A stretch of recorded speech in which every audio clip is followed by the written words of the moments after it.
Perfect. Everybody, I just want to welcome you to the IEA webinar. We offer these webinars monthly, and I'm glad you found us. These are free for you to attend and free for you to host as an IEA member. So if you have a great topic that you'd like to share or be featured on an upcoming webinar, I will throw my contact information in the chat, and please reach out to me and we will talk to you about getting scheduled. For those of you I haven't met, my name is Lisa Jordan. I'm the Managing Director of the IEA, and I'm also the Executive Director of the Charlotte Executives Association. I don't see any of my Charlotte folks on the call today, but heard we have representation here from Honolulu to Las Vegas to Akron and Seattle. So nice to have a lot of folks from different parts of the world joining us today.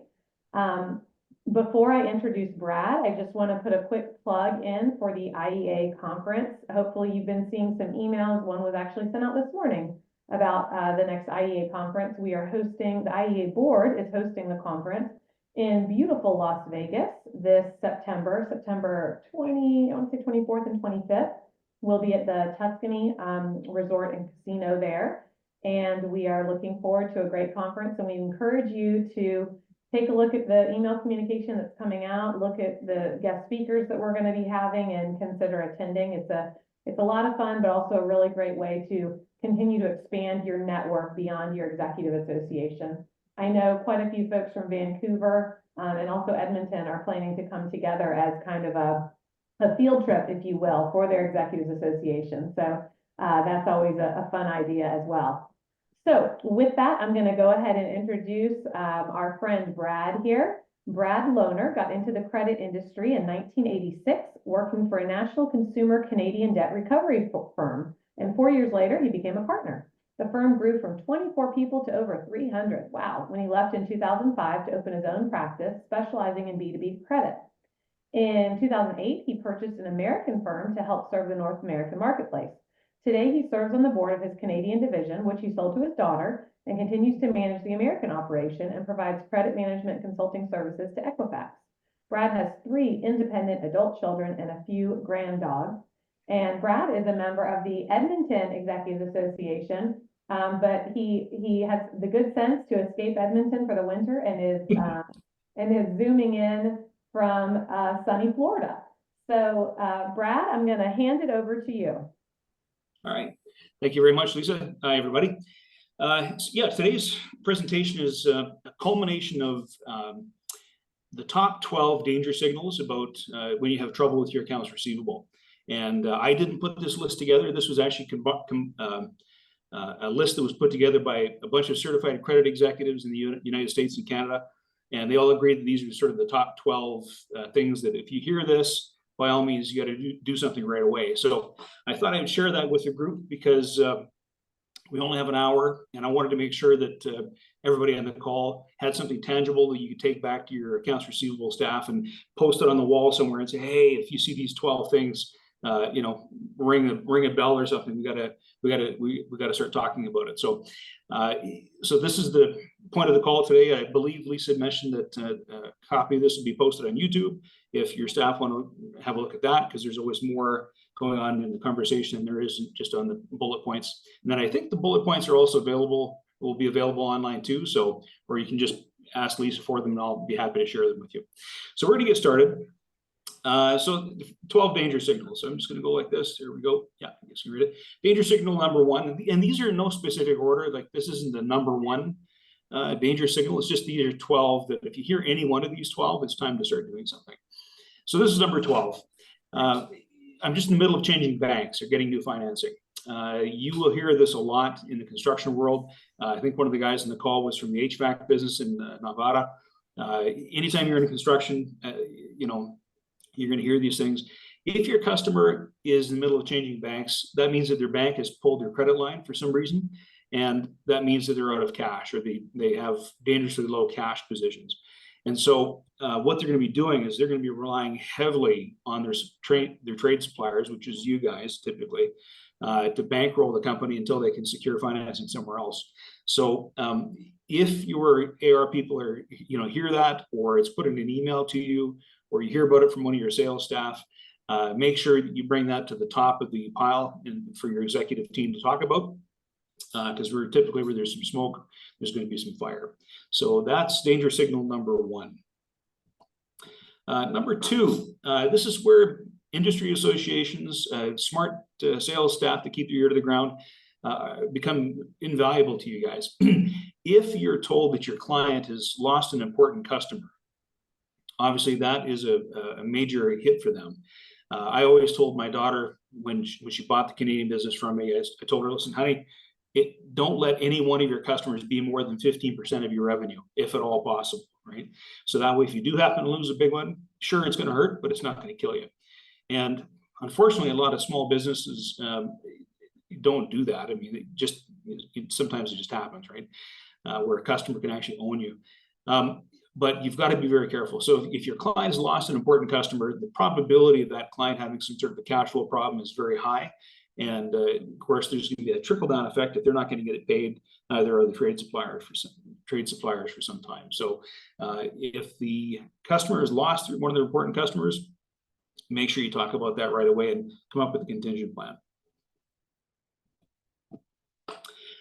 Number three, similar to losing an important client, it's also very important that you watch to see if they've lost an important employee or management. I always love it when the CFO of the company turns over. If anybody's got a good indicator of what's happening financially in the business, it would be the CFO or the accounting person. Now that person seems to be turning over all the time. Typically there's, the folks jump ship before there's too much trouble. So make sure you watch that. Similarly with important employees, like your top project manager at a company, or the top tradesperson in the company. It could be a signal of other things that could be happening, right? Whether the business is being set up to be sold and the staff didn't like it, or some other type of internal issue. Maybe it could be a management problem. This happens a lot when the business is sold from the senior person in the business down to the one of their kids. The senior knew how to run the business, knew about the people skills, and then of course the kid walks in and treats it like a piggy bank and doesn't have the people skills to run things, and so all of a sudden you're having a lot of staff turnover, and that can be an issue for you too. So make sure you watch that. A little trick for you, what I always do is, if you've got LinkedIn, I use LinkedIn hard, and what I do is I connect with all of my primary customers on LinkedIn and their top staff, and I add them as connections. And so if I see on LinkedIn that somebody has left the business, that twigs me to say, okay, I better go back and check that customer and see if there's something going on, or the person just found a better business opportunity or whatever. So that's just something to watch. Number four, when you're talking, so if your accounts receivable staff or you or whoever's doing this job is having conversations with your customer, they're a little bit slow. You've pulled your age trial balance. That shows you who owes you money 30, 60, 90 days past due. This is assuming you've got a process in place to follow up in your accounts receivable, and so you're on time and you're not leaving things too long. And you're talking to your customers, and they're saying the same thing. Hey, I'll pay you when I get paid. That happens a lot in construction. Sorry, that's not a credit term. That's just what people try to do.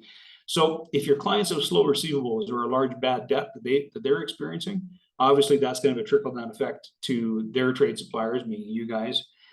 So make sure you watch it. So if you're hearing in the industry that companies owed a lot of money by one customer, or they were hit by a receivership that they never saw coming, which happens a lot, what impact is that going to have for the business? How prompt are they going to be at paying you guys? So if you haven't already done so, if you're a member of, and this is the commercial side, if you're a member of a trade credit group through Equifax or any one of the other commercial credit reporting companies, if you're not already a member of a trade group like that, a credit group, make sure you join, because what will happen is credit managers in similar industries get together. They don't share any sales data, or they don't share any proprietary information.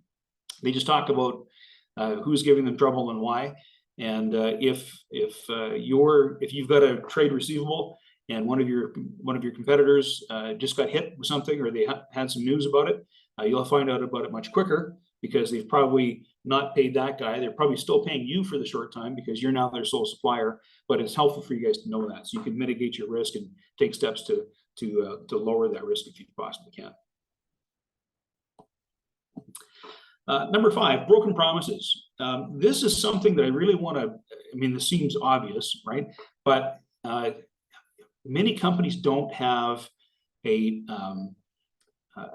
structure in terms of how they follow up in their accounts receivable, when they do it, who's doing it, what the follow-up is going to be like. So make sure that whoever you delegate this to, or if it's yourself, make sure they have a proper kind of a diary system, anything. I mean, even putting a note in their Outlook calendar to follow up on the day they said they're going to. But some way of staying on top of it. And the reason why I want to do this is because it will let your customer know that you're serious about getting your money back, and it's the squeaky wheel gets the grease, right? And so if you've got if you're on top of that, and you get a broken promise, they said they're going to do an ACH to you, or they're going to send you a check in the mail to be received by a certain date, and the money doesn't show up, that's obviously symptomatic of a bigger problem, right? And the quicker you can stay on top of those broken promises, the better sort of decision you can make. If they say, okay, I'm going to pay you by the end of the month, and then you don't get on your accounts receivable again until the 15th day of the following month, they've had 45 days to more credit from you guys, and how's that going to impact your bottom line? So making sure you have a way of staying on top of the broken promises is paramount. And then the other thing, broken promises, there's a reason for that. There's, some companies, what I'm seeing a lot these days is they will break promises to the creditor.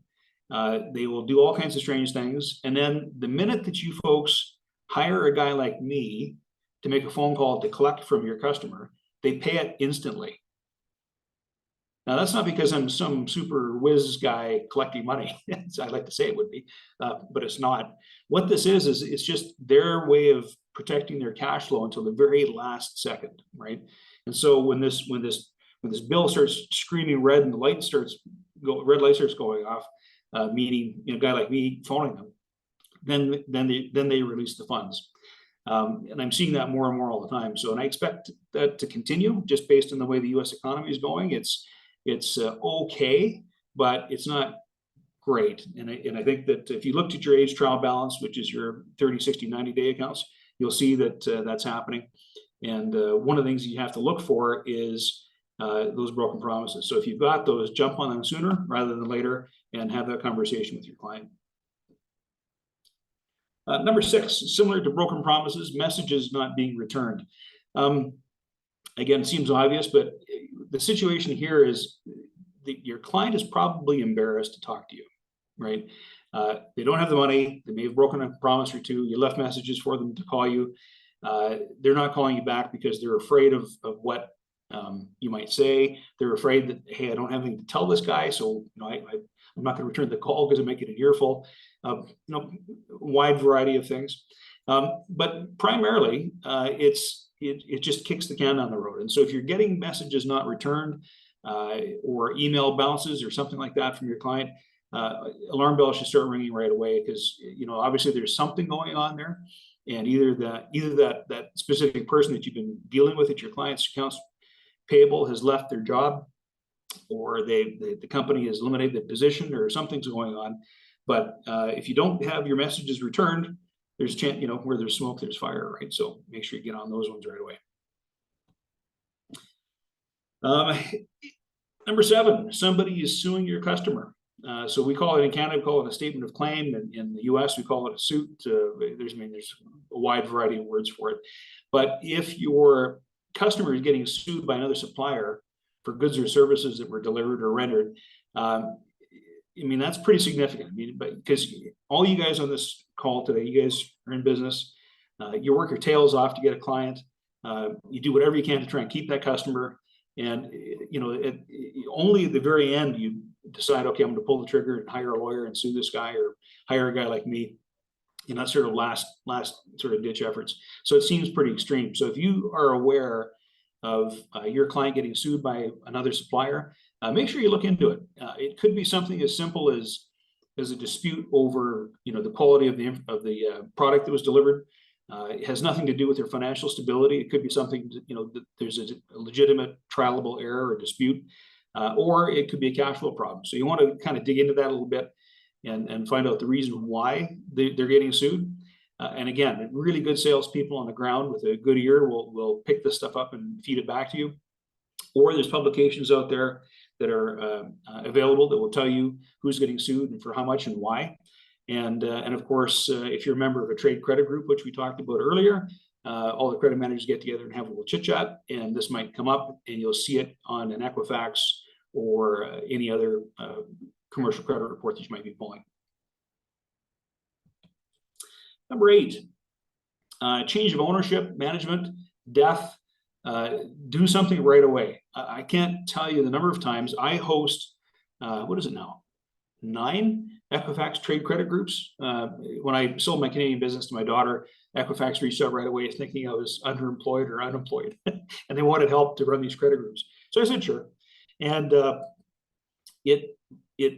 can't tell you the number of times where the credit folks are talking amongst themselves and they're saying, oh, the ownership changed, or the management company changed, or the guy died, or whatever, and they're not doing anything to protect themselves, right? Because there's certain things that you have to do to make sure that your interests are protected.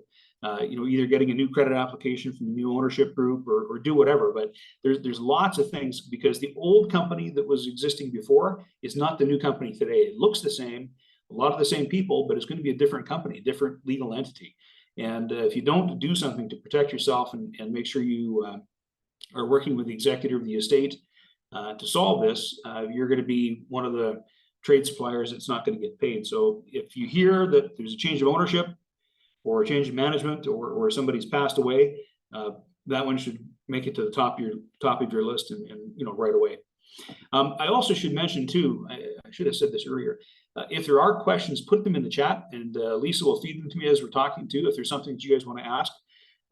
Again, like I said, I wanted to give you guys some good tangible stuff that your AR people are probably hearing every day and not really sure what to do with it. And so if something comes up that you'd like to talk about, or a situation you'd like to share, we're going to have lots of time for that. So, okay, that's it for number 8. Number 9, this is pretty obvious. I have no money.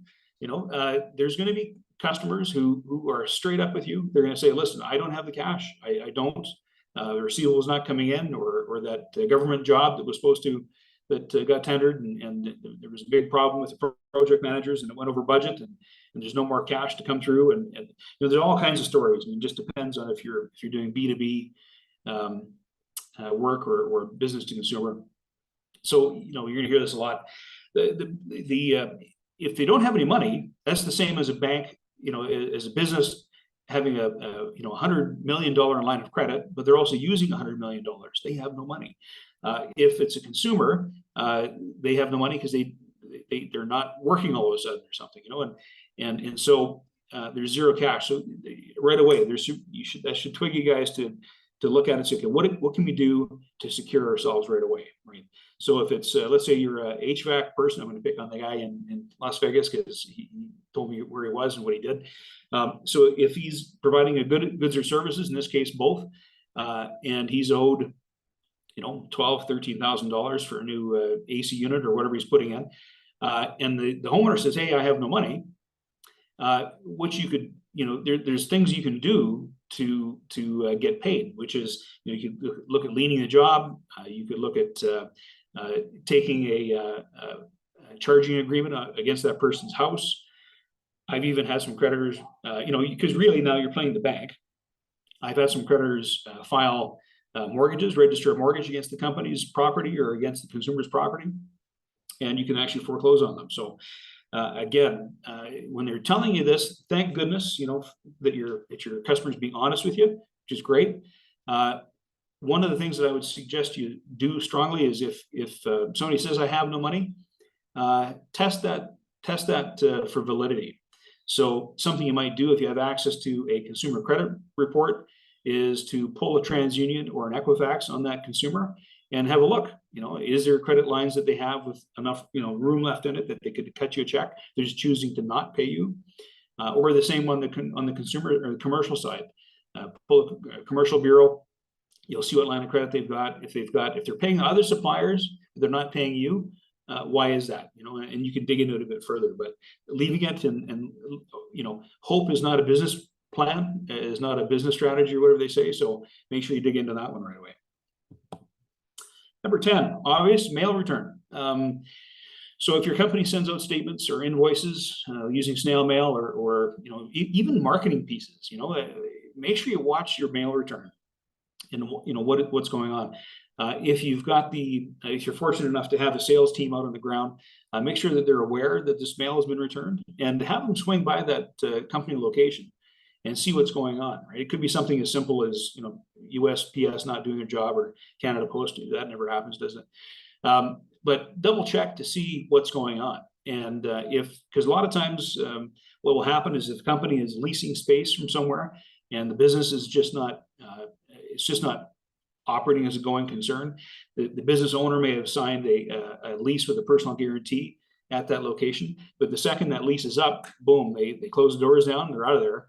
And they try and use your product or your service to pay off any secured creditors they've got, and then they go out of business. So if you get mail return, that's obviously another one that you want to watch and try and test it by going out to the location and seeing if they're actually there or if it was a post office mistake or what's going on. Number 11, trade rumors. So again, trade shows. We talked about the International Executive Association going to Las Vegas in September. So fantastic. That's where like-minded people get a chance to get together and talk. Same with your industries. Your businesses will have industries as well. And there's going to be people talking, and that's what you want to hear. You want to keep your ear to the ground. What's going on? What's this customer like? What's the situation? Or your salespeople run into other salespeople trying to call on the same client. What's going on? Make sure that, these rumors could be completely unfounded. They could be from a disgruntled employee or whatever, right? But again, subscribe to the theory, trust but verify. So, if you hear something, double check it. But again, it's your money on the street. You've allowed this money to go out on the street with the intent, hoping that this money is going to come back to you. You got to do whatever you can to make sure you're protecting yourself. So if you hear something, even if it sounds ridiculous, double check it anyway, because you just never know what's going on, and it might be, you might be able to avoid the receivership that you never saw coming. Number 12, bank financing that includes extraordinary security. So assignments of life insurance policies, maybe a trade creditor has taken a mortgage on a building project, a number of different things. You will find these by doing, in some cases, you do what's called in the US, it's called the Universal Commercial Code search, UCC filing. Double check that. Have a look to see if there's any sort of extraordinary security that's been registered against the business or any security that's kind of weird that's been pledged against the business. There could be an assignment of funds from a lawsuit going on. There could be all kinds of strange things. And talk to your customer. So for example, if they owe you some money, don't get on the phone right away and say, hey, Jack, you owe the cash, what's going on? Just say, hey, it's Brad calling from XYZ company. I suppose you know where I'm calling, why I'm calling, and they know they owe you money, okay? And if there's any hope of trying to save the relationship, it's at that point that debtor is going to tell you, that customer is going to tell you whatever you want to know, with the hopes of being able to try and keep the relationship going or keep the services and goods flowing. So that's where you want to take some notes, ask them what's going on, and listen to them, and dig into some of this stuff too. Because if they're telling you, hey, listen, I had to do this, I had to refinance my house, I had to, we had to sell some of the property over here to get this thing paid, different things that are happening. Again, you want to double check that. So the old trust but verify thing. So anyway, that is the top 12 things that will typically come up when you're talking to people about their accounts receivable. So give that to your AR team. Make sure that they get a chance to listen to the conversation we just had on YouTube if you can. But trust me, your folks that are making these phone calls and talking to your customers will be hearing these things. And if you can jump on those early, that's the biggest thing. Because in my world, what happens to me, where if there's an attorney on the call here, whatever, a lot of times I don't get the file for my client until it's too late, you know, and I'm sorry guys, but I'm in the collection business, not the resurrection business. You know what I mean? So if the company's got to stay in business, and that'll give us a chance to try and get some of that cash back for you. But if you take too long after hearing some of these warning signals, then it just, other creditors jump on and they become the squeaky wheel instead of you, and they'll get paid first. And by the time you get serious about looking at your accounts receivable, that company could be long gone. Because you know, we're talking about businesses now. We all incorporate our businesses, either a limited liability partnership or corporations or whatever, because it offers us some protection personally. You know, if you don't sign any personal guarantees, you don't sign a joint several liability clause, that separate legal entity is there to protect you, right? And so if a business runs out of money, it's dead, it's gone, right? Whereas you and I and the rest of us on the phone call today, okay, we may not have any money personally today, but we might get back to work a month from now, whatever. And so, you know, that debt can be collected down the road. Whereas a business to business transaction, as soon as it runs out of cash, it's toast. Okay. Lisa, I'll open it up for questions or comments or just general chit chat. Yeah, please unmute yourself if you have a question you'd like to ask Brad.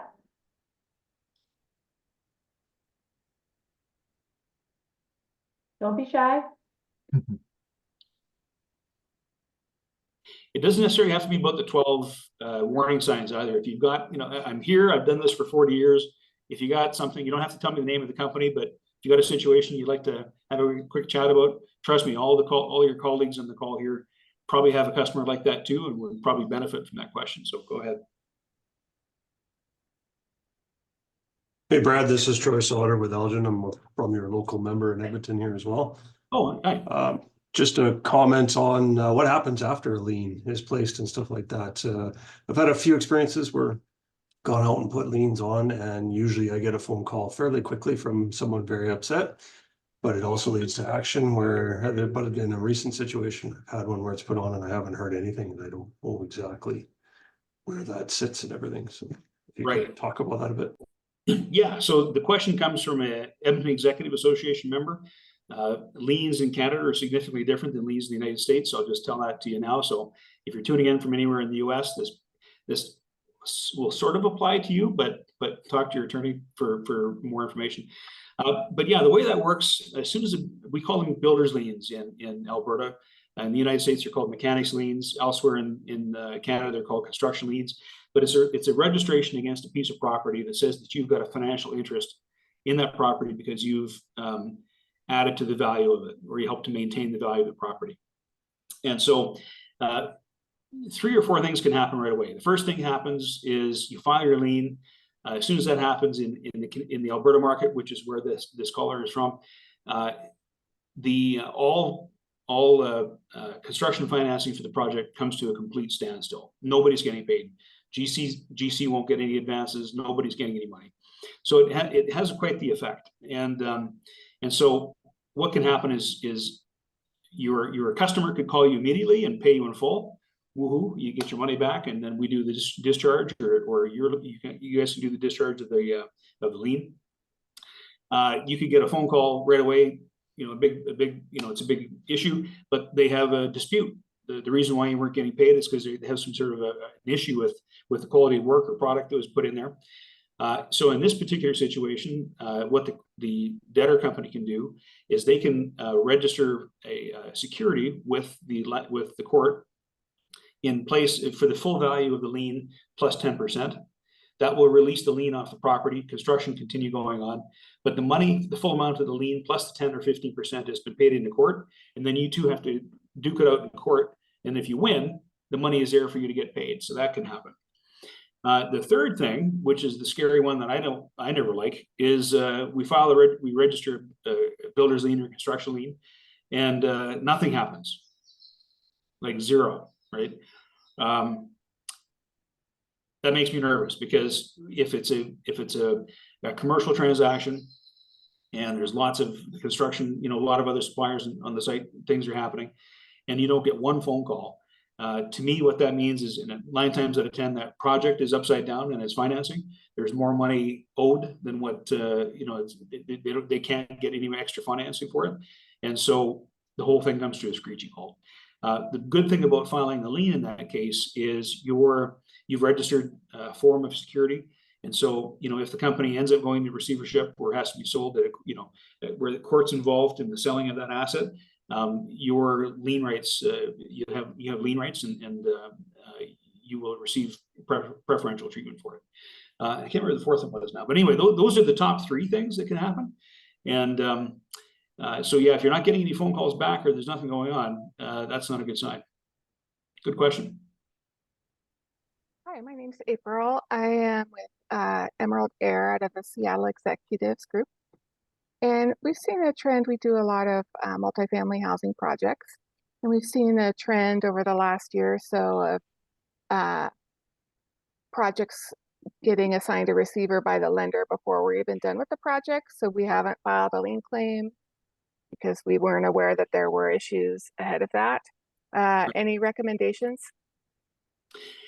Yeah, so the best defense is probably a good offense. And so we'll address your question in a second, but primarily what you want to do is you want to do credit checks on all of your clients before you start doing work with them.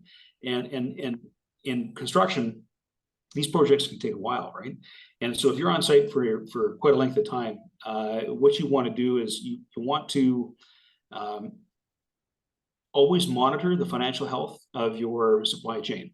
So what I would suggest you do in those situations is spend the few bucks, do another corporate or another credit bureau on those companies that owe you money in that project every month. I mean, it was going to cost you like $20. I mean, it's cheap insurance. Check on them, and you can see the financial stress that other creditors are reporting on that, and that way that'll tell you if you decide to take your people off the job site. Because if you're not going to get paid, why have people on the site? You can lean it right away. But if you're in a situation where you're all of a sudden the receiver is the first person you hear from, the way that works is and it depends on what you do in that bit. So for example, if you are a equipment rental company on site in one of these multifamily construction places, and your equipment is on site, and then the receiver gets appointed, all the money owed to you up until the point the receiver was appointed becomes part of that creditor pool. And once the secured creditors are paid, then the unsecured creditors are paid on a prorated distribution. If there's even any money left to distribute, right? So, but if your equipment remains on site, or the receiver asks you to continue providing the work, that's okay, because the old debt, unfortunately, you're going to be part of that pool. But going forward, the receiver is bound to manage that project correctly and to only hire you if they can pay you. So you hopefully make some of your margin back on with the continuation of that job site. I mean, it's not going to solve the whole problem, but at least you don't have to worry about going back and getting your equipment or doing whatever. You're going to take the hit on the front end before the receivership got appointed, but anything that happens after that, you should be getting paid. I hope I answered your question. Was there more to it than that? Thank you. Well, the receivership is happening not at our customer level, but at the property developer level. So I'm not getting credit information necessarily from the people that are responsible for the loan, if that makes sense. Yep. So in that situation, you've got there's a number of people in that chain that would be responsible, right? So there's the general contractor, who's supposed to hold funds aside in trust for payment to other trade suppliers or people like yourself. There is your client, who sounds like they're a subcontractor, and then you might be a supplier to the subcontractor. Am I hearing that right? No, we're actually the subcontractors. So we're working generally for the general contractor, who's then contracted to a developer. Right. Okay. So that if the developer is in receivership, your credit agreement, the people that are obligated to pay you is the GC, right? And so, you know, 9 times out of 10, what you're going to see is these GCs, they incorporate a special company for that specific project. So if something like this happens, they don't, the parent company doesn't get taken down because of one issue with one project. So if you check the credit rating of that company when, you know, before you started supplying to them, you're going to see nothing, because it's a brand new company. It was formed specifically for that job site. So what I would suggest you do is you can pull commercial credit reports without having to ask permission from your customer or anybody. So I can pull a credit report on any one of your guys' companies right now, and you'd never know it. I can pull it. But the benefit of that is you can see how the general contractor parent company manages their projects. And so if you can see there's a habitual kind of a financial problem where there's lots of liens getting filed all the time, before you start doing work for this specific project or this one job with a brand new company, you can ask for some cross guarantees from the parent company. So if the company that's doing the work at the specific job site goes into receivership, the parent company can be held liable for it. So again, there's sort of this whole idea of a good offense is a good defense. Thank you. You're welcome. We have a couple more minutes. Anybody else? Anyone else? I'll leave it up to Lisa to handle this. Hi, sorry, I have a question. This is Will from Honolulu. I'm in an industry where we typically, I mean, my contracts say net 30 to get paid, but it's typically pay when paid. So getting payment within 60 days is pretty common. 90 days is okay, but you don't want to be too much of a pest just because it is pay when paid. That's kind of the unwritten rule. Do you have any tips or suggestions to make sure that you do get paid, that you're not falling behind, that people aren't going to those issues that you talked about before? Any tips, I guess? Yeah, well, what business were you in again? What industry? Environmental consulting. So a lot of contractors, state, usually I'm a sub to a sub. So yep.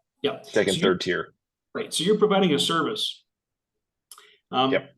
Any service company that's on this call, don't give them terms at all. It's due on receipt, because once you've completed your work, you're done. I mean, they've got full value of what your work is. So there's no sense giving them time to pay. That doesn't make any sense.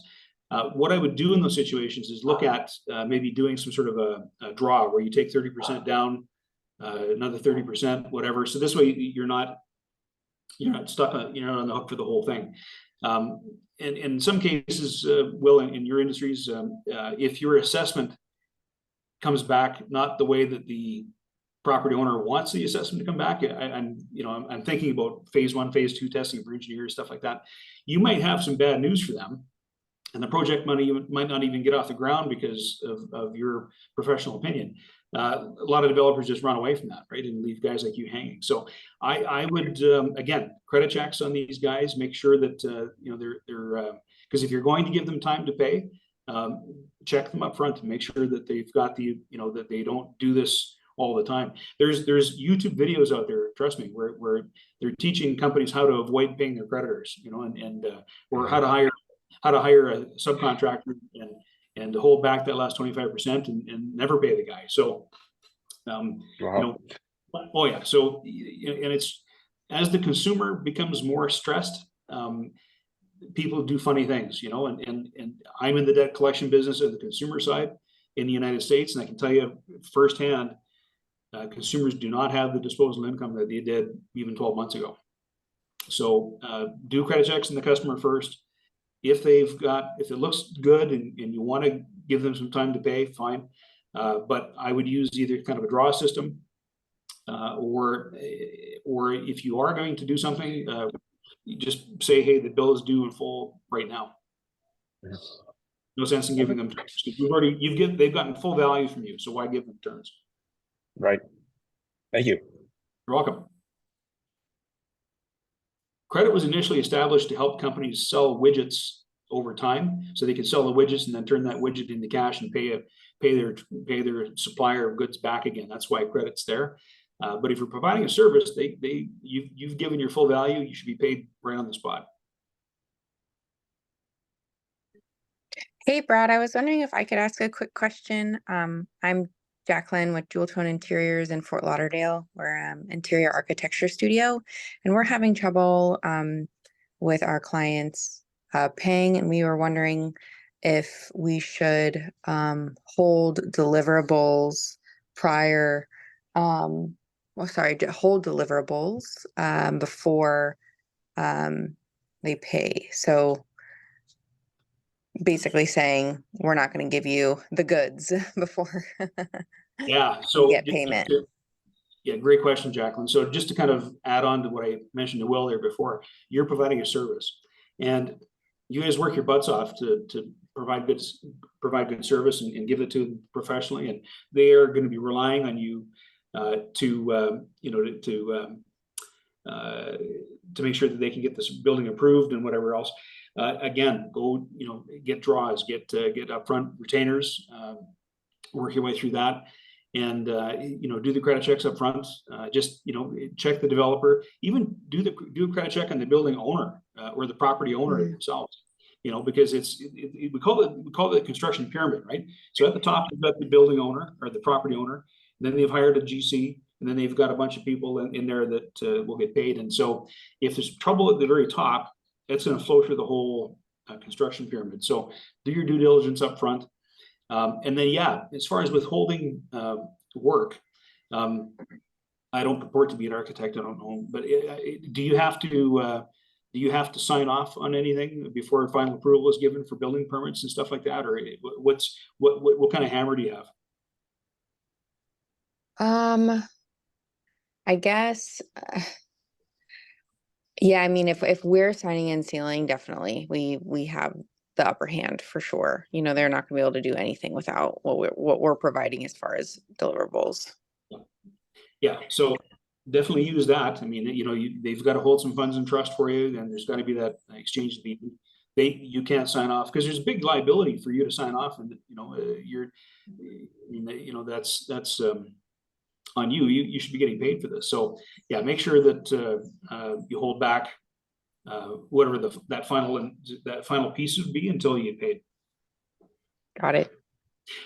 There's nothing wrong with having these critical conversations with your clients at the beginning too. Like in a lot of cases, people are afraid to talk to clients about it. But if you have this conversation with them up front and say, listen, yeah, there's liens and there's all kinds of stuff out there that happen and whatever. But if you and I have this conversation today and we go through this together and it'll work out. There should be no need for us to get into that kind of stuff down the road. So the way I work is I do a retainer agreement. We do 33 1/3, half or whatever amount you guys want to do, and you work your way through it. And most companies, they need you, so they're going to go, oh yeah, okay, sure, and they'll consent to those terms. If they buck about it and give you a hard time and do whatever, I'm not sure that's the customer that you want.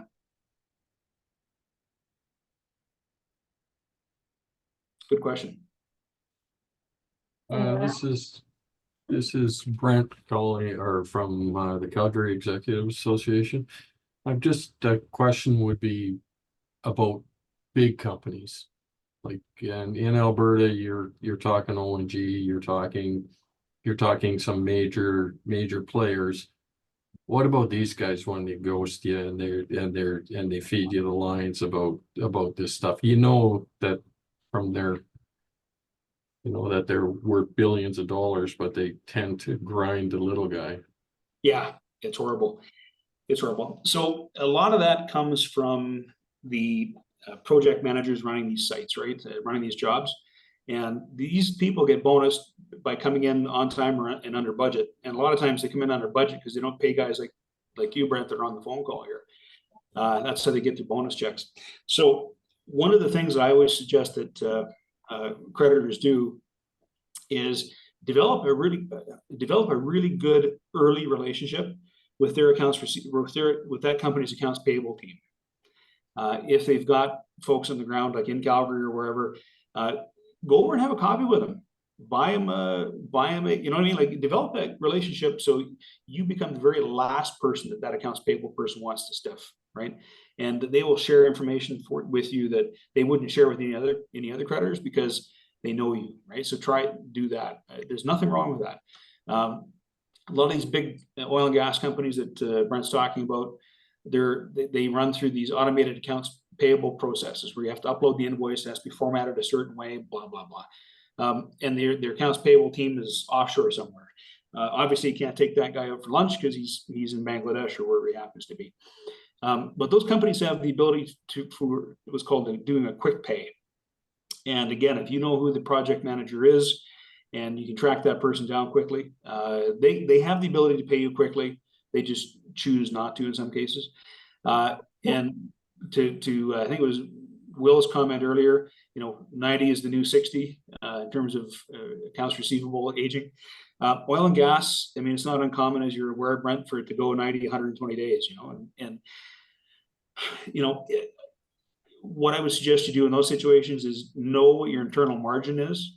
If your margins are slim and they're making you wait on top of all that, just because they're Suncor or Syncrude doesn't mean they're a good customer. You know what I mean? It's like in my business, I can't tell you the number of banks that I fired. Like, I fired TD Bank, I fired Bank of Montreal. I mean, because they weren't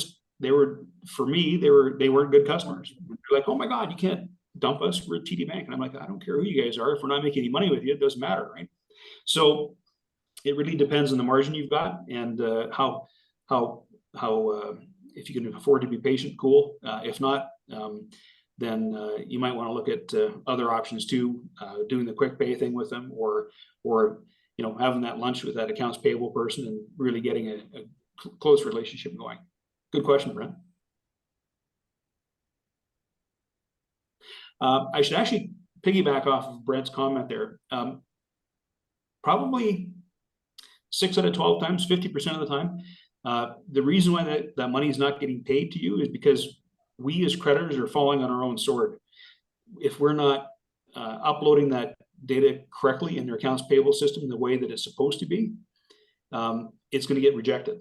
And so you've got to have somebody in your company that is familiar with these companies like Cortera or Open Invoice or whatever, that know these automated AP systems, that can format it properly, get it out there on time, have the proper documentation. So if you have a higher turnover in your accounts receivable department, that's going to come back to get you. It's not because the creditor is not willing to pay you. It's just we are not uploading the invoice correctly. We're not formatting it properly. Anything else? Or are we done? Does anyone else have any other questions?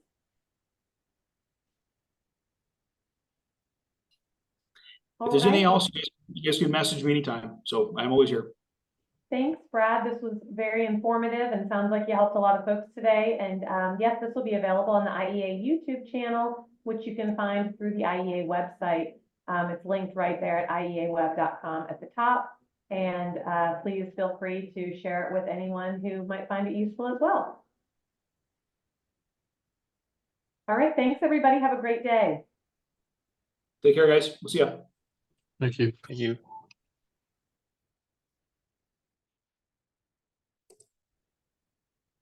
Lisa? I think she might be gone. Yep, this is Scott Futz. I tuned in late. I'm sorry. I had technical difficulties, had to run from my office to the house to upload you, but I'm going to go back and watch it all on the YouTube. So sorry to have missed that part of it. I did catch the end and I'll go back and get the rest of it. I do have also a collection agency down in Florida. So I know that all the same problems you're talking about, we're definitely having those same issues. So try to help my clients everywhere I can. And I know most of them are appreciative. My problem is a few of them, when after I send my letter, that they think if the debtor pays them right away, that maybe I shouldn't have a fee because they're, I've did too good of a job, but that's just a matter of education. I got to tell them that it's been 8 months, and now because I send a letter and they pay, I'm sorry, but it was definitely my effort, not you've seen that, I'm sure. You've got to weed those people out. You know what I did, Scott? I've gotten to the point where I'm doing credit checks of my customers before I even take them on as a third-party agent. And then the other thing I do is I in our contract, I mean, you've got a client contract, I'm sure too. I've got it specifically where they have to initial it and say, I talk with them about that. I said, listen, this thing could get paid 30 seconds after I phone the guy. So my fee is going to be X. Are you guys cool with that? And they initial the change. So, but you're still in for a bit of a fight sometimes. That's the way it goes. It's just people. That's the way they are. Yep. It's a bad enough time getting it from the debtors, but when you have to worry about getting it from the creditors and your clients, that's when it's an issue. And I inherited the business from my father, so I've also been in it for 40 years. Yep. But I'm getting to the point where I'm going to probably be backing out in the next few years. So, I'm okay with that. I don't have any problem. We live very conscientiously, or how should I say, frugally. So we're doing fine. We're everything's going well. But how they call Florida a big debtor state. But yep. It is what it is. And where are you located in the United States? The office I bought there is in Ann Arbor, Michigan. Gotcha. Okay. Right near the university then. Yeah, right up the road. Right. I'm somewhat familiar, being from Florida. My brother lived in Michigan for a while, so I know of that. But my anyway. my GM moved to Florida because your favorable tax treatment there. So he works for us remotely from someplace in, I'll say, Jacksonville, I think. Okay, which is about an hour and a half north of us. So Jacksonville's the first city you come into coming from the north. And actually, the state of Florida is upside down. The further north you go, the more Southerners there are. The further south you go, the more Northerners there are. If that makes any sense, Yeah, the guys that don't like the heat move north, and the guys that want some heat move south. Well, and Miami and Fort Lauderdale, they're big cities. Whereas when you get up north, it's still a lot of the good old boys networks, and that's understandable. I can see both things. But thank you very much for your time. And again, I'm going to go back and review the YouTube. I'm sorry I couldn't have got in earlier and maybe had some analogies I could have helped these other people out with too. But that's good stuff, Scott. I appreciate you jumping on the call. It was nice to hear from another colleague. Yep, you got it. Thank you, sir. You're welcome. Take care. We'll see you. Take care. You too. Bye.